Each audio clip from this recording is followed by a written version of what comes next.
biso eza mabe toza mentalité mabe makasi il faut toujours tout arranger tout changer mentalité pour abengi développement de mentalité mais le stade de martyr est commis un défi basalata bakota bapoliticien bakota bamusicien bakota ce qu'on est commis concurrence moko eza sur terrain ce qu'on apporte une petite chose on a une dimension biso mpe bacongolais makambo ya bapoliticien CAC tolembi bapoliticien badétruire mboka ebele trop de politiciens mais peu de développement trop de politiciens peu de changement.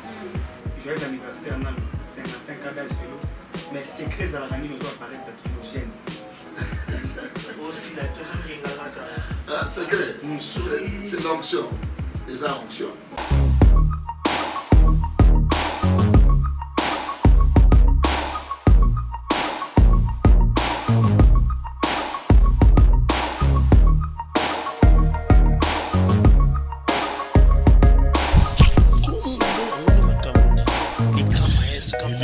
Delix, ça me fait très plaisir. Vacuum TV officiel avec Delux Arnaud Wangi.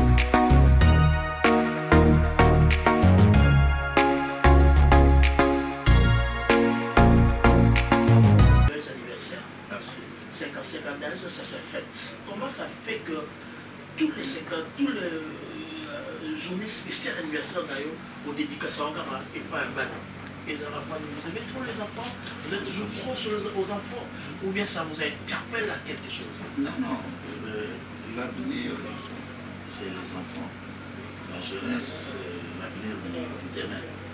Alors c'est là où nous sommes en train de dédier l'action de grâce, il y a âge, aux Amazoniques, qui sont la biso. Vous allez relancer un beau l'avenir, il y a succéder biso, continuer notre vision. Voilà.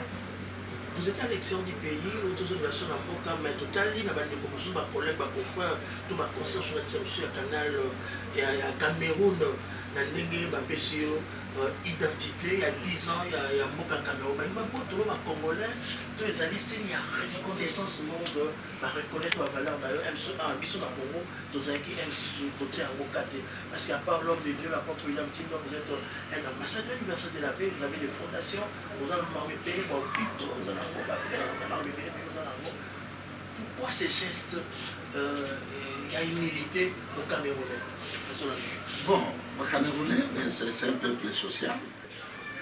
Bien sûr, nous avons un problème, il faut se prendre la valeur. Nous avons appelé ce qu'on va valeur rebelle. Quand tu bango, qu'on se prenne à biso, tout ça va valeur rebelle. Dans le football, dans le koyemba, dans la beauté, dans la richesse, dans le modèle du pays. Bango va 26 millions. 26 millions. Biso tout ça plus que 100 millions. Hein? Mais il faut comprendre les choses au sérieux. Il faut comprendre la valeur de bango. Vous savez, dans le Cameroun, ça fait. Je m'appelle Mibale. Maman Chantal Bia. Je vais prier pour maman. Oui, dans le Cameroun, au niveau présidentiel. Je ne pas maman Chantal Bia, qui va prier pour la maman. Beaucoup de bébés. Oui, sur la bébé. Donc, on a un hôpital, la prière pour la maman. La prière pour la maman, mais il a fait du sud, maman. La sur la famille, c'était une famille américaine, c'est parmi des milliardaires camerounais. Si vous miracle, c'est les mamans, il faut implanter l'église. Bon, c'est pour ça que maman Tchende, l'apôtre Jojo, David. Oui. À partir, il y a moins de biso Boana, que son nom repose en paix. Il y a des fonds de biso Portuana. À Tei Bango, il y a des Portuana. Dès la commémoration, on a 2014, dès la Cameroun, en 2015, 2016, 2017, il y a des gens qui ont planté l'église. Il y a des gens qui ont planté l'église. En 2017, 2018, il y a des gens qui ont planté l'apôtre Jojo comme apôtre. En 2023, nakei sikoyo pour dédier l'église construite avec des comités, tout, avec des fermes. Quelle différence faites-vous entre un apôtre et un prophète? Bon, la différence, c'est parce qu'il y a 5 ministères. C'est-à-dire qu'il y a l'apôtre, que mon qui est implanté l'église, qu'il y a les prophètes, qu'il y a les monopères, Zambé, il y a ce prophétisé, qu'il y a les pasteurs, qu'il y a les docteurs, évangélistes. Ça, c'est 5. Qu'il y a les dons. Il y a 9 dons. Il y a un pays, il y a un prophète et tout comme ça. C'est-à-dire distinction entre apôtre et prophète. Vous avez prophète ministère. Des prophètes, ils ont prophétisé, ils ont un ministère de Bango, prophétique. Tout ça, Bango, en Congo, vous avez vu Bamoussoussou. Et tout ça, ils ont un apôtre.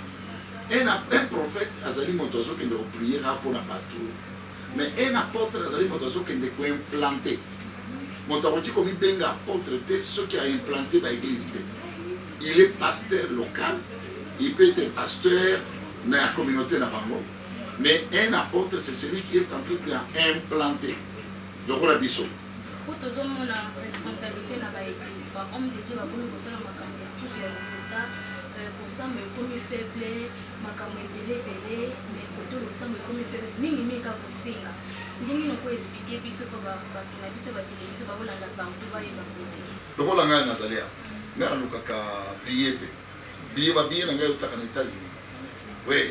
Les autres en États-Unis, ça dit que tu dis que billet na bana mike okolo a futi awa na kende Cameroun na ebiete a bengi kapa c'est général a tindi billet nanga tout et nanga kende na père spirituel nanga moi na mo ba bengi les États-Unis a tindi billet aller c'est-à-dire ba futaka parents ba futi billet tout kolala tout c'est impossible là que de senga parce que j'ai la vision.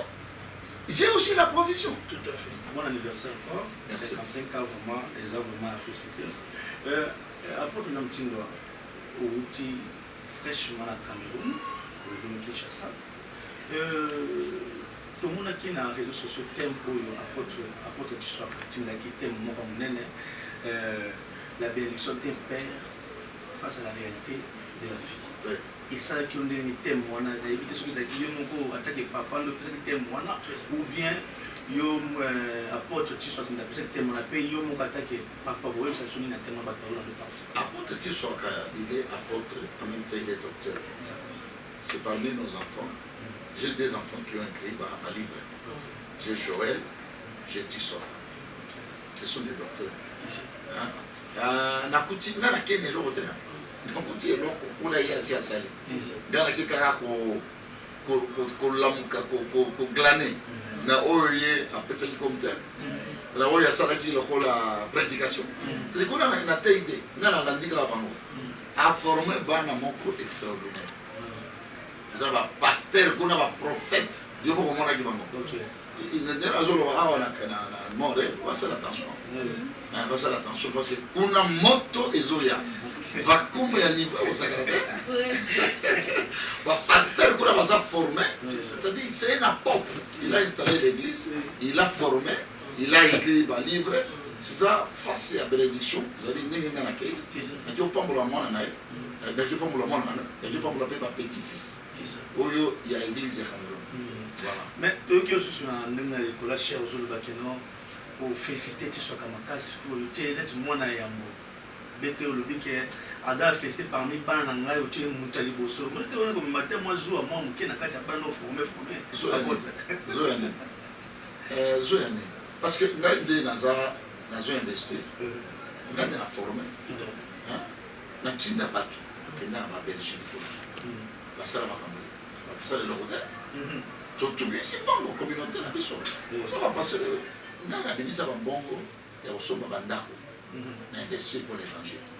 Les journalistes ont posé une question. Comment va passer dans Augustine. Mais nous avons dit ça, nous avons 16 000 €. Nous avons fait notre visa à accueillir pour que nous soyons l'église qu'on a Akimi. tobimisi bambongo totindi nga naza investir nga naza missionnaire nasi rappelaka na pasteur Vernon. Pasteur Vernon c'était un missionnaire biso mpe bapesa biso esprit wana missionnaire ya koinvestir non pas rançonner mais investir soki nalobi mpona tiswaka parce que ce que j'ai investi j'ai récolté. Parce que biso toyebi mpe quand ozali moto ya terrain adelfo osalaka makambo ya danger mais osala yango lisusu te mais lelo stade de martyr ekomi ya défi basala nzambe bakota bapoliticien bakota bamusicien bakota soko nete ekomi concurrence moko oza sur terrain soko apôtre william tino ozala na dimension nini tozala ko na stade de martyr tozala so na badelfo tozala so sur terrain on ndeko christian so na ko paraphraser parce que nakoki korépondre bafacteur d'abord le facteur Yeligoso, le facteur évangélique. Haïti n'a pas à Salastade, à la Théa. Et bon, la mité m'a battu. Et bon, la mité m'a battu. Et il y a 10 cas empreintes, il y a pentecôtisme dans le Congo, Haïti n'a pas. Soni Kafuta, la Théa évangile, la stade de Martin. Tout le monde va continuer, la Théa. C'était vierge. Avant de Théa, pour gagner les âmes. Mais où est comme la compétition? Après, ils sont congolais. Est-ce qu'on a besoin seulement des stades de martyrs? On a besoin du cœur de l'homme. On n'a besoin pas des stades de martyrs. On a besoin de gagner l'âme congolaise. On a gagné des transformations d'un homme, un âme congolais. On n'a pas besoin de toute compétition là. La compétition est stade de martyrs. Parce que, et comme où il y a des stades de martyrs, et ça l'anime. Et ça l'anime. Et ça les lorotés. Échanger lorotés pour tout le toujours qu'on s'amplifie. Pour que nos côtés soient là, c'est-à-dire le problème c'est les transformations d'un homme congolais, de l'âme congolais, cette transformation là, dans le sens religieux, dans le sens musical. Le sens musical, total il fallait pour pas attendre ce stade. Faire attendre ce stade. Le problème après ça c'est quoi? Après ça, Jamaïque, bah yeba yango pour la musique. Jamaïque, l'Amérique, et s'est transformé dans le délai de développement pour la musique. Bon, les musiciens congolais, toujours stade, toujours tanga, toujours tourner ça par stade. Après tourner ça stade, l'impact de cette musique-là, ça nous amène où? Il faut qu'il nous amène au développement et au changement. C'est ça. Ce n'est pas seulement pour aller dans tout là qui s'abolombo, tout là qui s'applaint, mais l'impact de ça, après ça, tout ça, le problème, il y a mentalité. Mentalité, ils sont trop bas. Tu vois? Ils ont passé bango grâce à la capacité de retourner à stade, de retourner à 200 000. Si 200 000 on a, après musique, il faut changement, il faut révolution, il faut impliquer quelque chose de nationalisme, impliquer quelque chose de développement. Puis après ça amène quoi? C'est-à-dire qu'il n'y a rien derrière. Il n'y a rien pour... C'est-à-dire il n'y a rien. C'est ce que moi je peux dire. Il y a... C'est la distraction. Si moi je peux dire. Dans ma facteur, nous sommes mis. Token de Gosambela. Ma pasteur, token de Gosambela. Après Gosambela, c'est quoi? Merci beaucoup, apôtre William Tinga. Joyeux anniversaire, on a 55 ans d'âge de l'eau. Mais secrets à la rani nous apparaître toujours jeune. Aussi, la deuxième secret, c'est l'onction. Les onction. L'onction. Paris des autres matin. Les onction. Toujours, comment se protéger, comment lire, comment se reposer. C'est ça pour les autres, rendre toujours rejeunir. Apôtre William Tinga, Moutoumoko, Azapé, Moutoumoko, Azana, vision et chef de l'État, a soutenu la rapée jeunesse, et ma pauvre frère, comme on a eu Willy Mouchen. Ah oui. Mais il qui est dans l'émission, il y a tout dans question, et où tu vraiment et pas naïe, sans vous mentir, en lobby, à ta vidéo, mon copain, à Rwanda. À Rwanda, Bazulu, qui est Congolais, Bazulu, toujours y va, bango, tout le monde dit ça. Mais biso, toujours bon, qui s'en moque à la leçon. Mais Mouto, Bayi, Baka.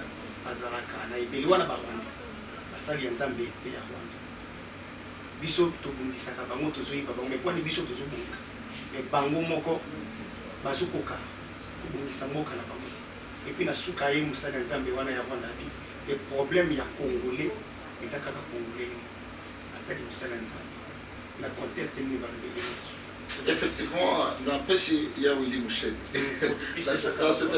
La combo là, il y a Willy Mouchel. En tout cas, c'est bien, il y a porte de Tindo. La Liga combo là, on a Willy Mouchel. C'est pas la combo. Il y a invité ah, il y a la Rolinga. Dans sa camarade, il y a Kofi, tout ça, nous sommes les Congolais. À part pastoral, je suis ambassadeur de la paix, je suis au développement. Willy Mouchene n'a pas répondre. Les problèmes des Rwandais et Congo. J'ai beaucoup des amis rwandais.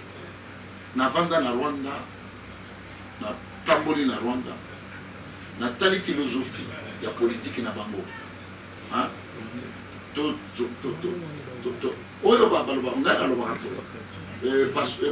Président na bango Kagame. Gana lingaka ne pona na kofinga ipona nini? Na kofinga ipona na kofinga barwande pona nini? Si biso ba congolais biso moko.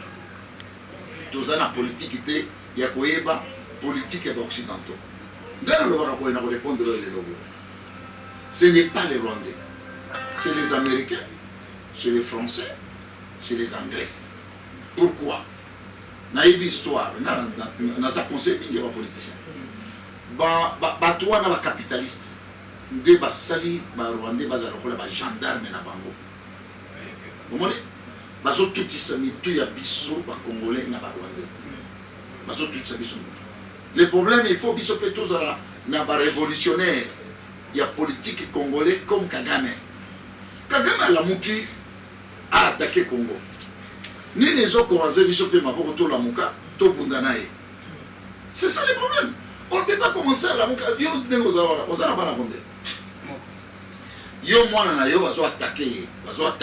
Lelo mwana lobby, lelo mwana leli, mwana. Yo papa kovanda. Kovanda te. Le problème ce n'est pas les Rwandais. Le problème c'est que tala nani azasima ya Rwanda. Hein? Tant que tu prends le président de la République à l'Obaki, ce n'est pas les Rwandais. C'est la politique de Kagame. La politique de Kagame, c'est qui? C'est l'Occidental. Bango va s'allier le cola main noire na bango pour na besoin de richesse na biso. Ça c'est un. Deux. Toi arranger politique ya Congo. Toi arranger mateur. Ba politicien na Congo tous na bango. Oui, mais na Rwanda ba politicien va aller bien. Ba politicien va aller utanga na misapi. Mais ce que na Rwanda, okuti na fermier. Fermier, parce que nous pèsons un gombe, côté na zamba, pèsons un gombe, mobali, moko, nabasi mibale. Il y a un village. Est-ce que la politique on a d'abord l'agriculture? Tout ça, côté. Bien les politiques et la Rwandais. Un parti politique il fait ça dans le budget. Nana mela mai il y a parti politique. Nalia Masango il y a parti politique. Na Rwanda. Yo tala ba parti politique na biso awa eza sima ya bambongo ya pays. Vous comprenez? 3 organisation. Baza makasi na organisation ba Rwanda. C'est ça. Na Rwanda baza très organisé. Donc il y a une pastorale d'abord. Na Rwanda un pasteur ce n'est pas tout pasteur. Ba Hollandais ba kanga église. Ba pesa pasteur moko azaki moninga nanga. Na ba pasteur mo ba tete la mi balé ba Jean. Babandi église na pasteur moko alingi a tribalisé alobi oh ça va congolais ngana za rwandais président Kagame wana botoli pasteur wana rwandais abotoli église kamati ba congolais apesi bango place wana. C'est-à-dire on peut pas commencer à parler tout cas dans sens moko mabe. Nous sommes des naïfs. On sépare la vérité dans les frères. On sépare la vérité. On ne peut pas commencer à brandir seulement un petit pays Rwanda 15 ans. Rwanda, c'est quoi ça? On ne peut pas commencer à... Tout ça qu'on s'est ridiculisé. Toi, arranger politique, toi, tu as ordre. Vous comprenez? Bambongo, tu vas y bambongo. Et ça va rendre bazoï. Bah, détournement de Bambongo, président Zokanga, chaque jour, tu es dans la prison. Et ça va rendre. Bissomoko va Congolais. C'est-à-dire, les problèmes, il y a Rwandais au Balobaki. Les problèmes, c'est un Congolais, ce n'est pas un Rwandais. C'était l'interview exclusive avec l'apôtre William Tim, ambassadeur universel de la paix. oyo tozwaki occasion temps ya koyamba mpe tokosole balesa kote na balesa kati. Pendant cette émission, tous ces pays nous ont vu la province à Kinshasa. En résumé, qu'est-ce qu'on peut dire de vous? Parce qu'il faut tout faire la caméra, tout à l'heure la scène téléguée, que tu n'es qu'une équipe, bah des réciter des bayambio, na cérémonie, na les mêmes manières surtout. Et puis, quand vous étiez sur le haut de la chaîne, il y avait une onction terrible. C'est comme si vous avez, tu étais ensoiffé de votre église, des chrétiens, des fidèles de Métagek. Makambo bimisi na chez wana bimisi ni akati na oloba bomoti ko eza okse oti Cameroun to ba okene na mozoli na non oyebi nazo comprendre so oza na Congo awa oza trop distrait cause distraction mingi awa na Congo mais ce que bimia ozomona ke obandi o raisonner bien na ozo raisonner bien ozomona ba objectif na yo où il faut atteindre. Il faut tout changer la mentalité. La distraction, c'est trop. Bon, notre mentalité est très bas. Ah. Notre mentalité. Mentalité, la mission, ils ont mappé. Tout ça, la mentalité mappée, ma casse. Il faut tout arranger. Tout changer la mentalité. On va gagner développement de la mentalité. Changement de la mentalité. C'est très important. Et à mi balai, tous ont un objectif d'atteindre. Parce qu'on va dire, il faut atteindre la boîte 3, il faut tous se motiver. Au moins, vous avez besoin de journaliste. Il faut la motiver, bino. Là, c'est pour la moussala, vous avez ça là. Au lieu de ridiculiser un mot. Biso, tout ça va passer. Bino, pour vous, la moussala, tout ça là. C'était tous un changement, il y a qu'à s'encourager. Au lieu, il y a qu'à se décourager. Voilà. Ok. À quand vous avez la thérapie, vous avez dit, papa? Parce que vous avez la carte pour les mille. Oui. Parce que vous avez ça, ma défaut. Tu makambo ça na likasi na forum na mona zangi sur le terrain donc moni makambo ça ba basabi na besoin ba palpe populaire moko ba mona na porte il y a tino face au kino regarde ça mon adelvo regarde ça fait presque 30 ans dans un Kinshasa on a été sur le terrain non l'ambassadeur universel calamité nazo relancé ba misala il y a delvo tout ça la croisade nazo sala lobby réunion pour tout ça la croisade na pasteur papi mat retour à une question après ça ok na bandi to sisi na malasima na bakongole to zola na yo parce que ça la période où nous avons des moments électoraux ba tout ba comme agité beaucoup de partis politiques beaucoup des honorables des sénateurs ba biso banda ba kenda bazoma sote ba carte mais les lots ba comme aux autres sanda bazomi au mona na bazomi ko bandi ko musu ba vivre la ignorance c'était pour ba kosa ma société to sisa a to kabana o ngolwa nini ba o bakendaki so sosanda bazongi na koyebisa bana ya quartier bana ya nini toyebana oza soso ndako oyo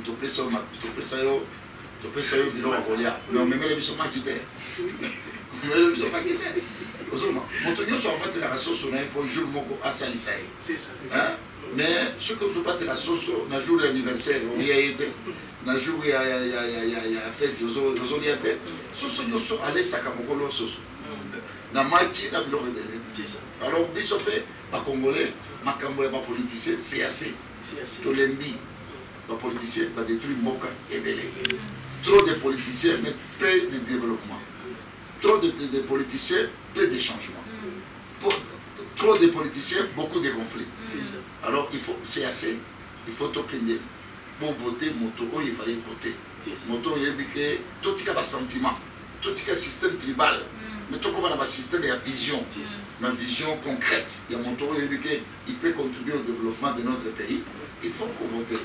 Merci mesdames et messieurs, ça n'est fini pour cet après-midi, pour cette soirée. Moi je bénis l'Éternel d'avoir l'excellence, la continuité de nous avoir donné cette interview exclusive, ça me fait tellement du bien. Papa, encore depuis joyeux anniversaire, c'est moi qui ai l'amour. Donc, yo na bisonti na lo la totika na te. Salutations à notre patron, le patron de la CNTV, Tempête des Tropiques, Alexis Moutanda, Madame la directrice de Béva, Madame Patricia Iloma, pour Papa Patrice, Papa José, tout bataille du sommet, à Christian Zambota. L'homme de Pessi Solo, merci à Christian Gibamba, merci à Madame Augustine Wendé, des Tempêtes de Tropiques, en même temps, dans ma aussi.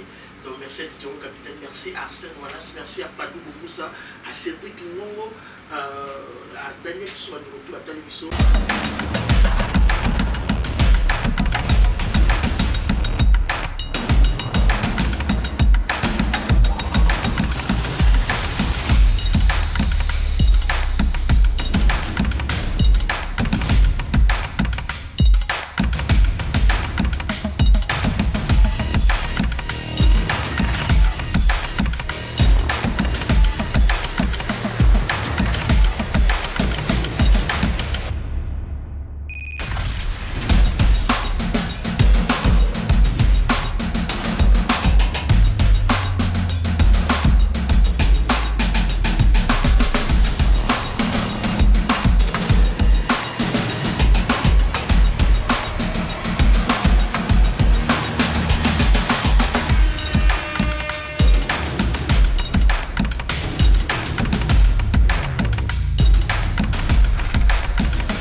un jour akendela lifelo me yo bengami te mpo okende lifelo yo bengami parceke okokota na bokonzi ya lola yesu alobi nakei kobongisela bino esika nakei kobongisela bino esika yesu ake kotia place ake kobongisa parcelle yo kozala na part na yo nalobi okozala na part na yo mokili ekoleka mililo ya nzambe ekoleka te mokili nyonso ekozala renverse na babombe atomike me yo kozala na place nzambe akobomba yo tombola likolo okopria lisusu seigneur nalingi naservir yo nasalela mokili mingi nasalela bato mingi nalengi nasalela yo simboza pembe na yo loba biso bakongole tobatela basali ya nzambe oyo nzambe apesi biso tolinga bango tolingana mpe biso na biso nzambe apambola bino merci.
Pasteur Meshach, prophète Joël, prophète Dino, prophète Guilain, frère Oti et jeune évangéliste, vous êtes les visionnaires de demain. Pour un avenir meilleur pour notre Église, prenez soin du ministère que Dieu a mis en vous. Il vous a choisi parmi tant d'autres jeunes car vous êtes ses élus. Exercez-vous la piété comme on fait le sport avec méthode et régularité.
Rapidement, s'il vous plaît.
Bonjour Mathias. Oui, bonjour. Juste une petite question. Aujourd'hui, c'est l'anniversaire de votre fils. Oui. Qu'est-ce qui fait votre attachement avec l'apôtre William Timon? Depuis toujours, vous êtes toujours ensemble. Il y a deux choses. Première chose, de son côté, Oui. il garde en lui-même cette reconnaissance que je ne suis pas quelqu'un qui est sorti néant. J'ai une famille chrétienne. J'ai mes parents.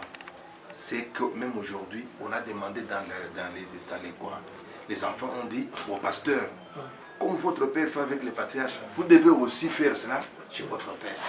Cette reconnaissance-là, qui n'est pas bien sûr chez d'autres pasteurs.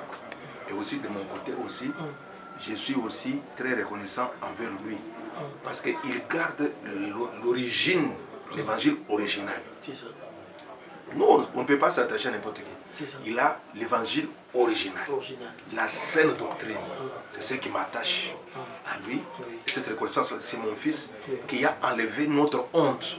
Parmi beaucoup d'enfants que nous avons engendrés dans le Seigneur, il a fait notre fierté. Voilà. Merci beaucoup. Merci. Merci. Que Dieu vous bénisse.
Délix.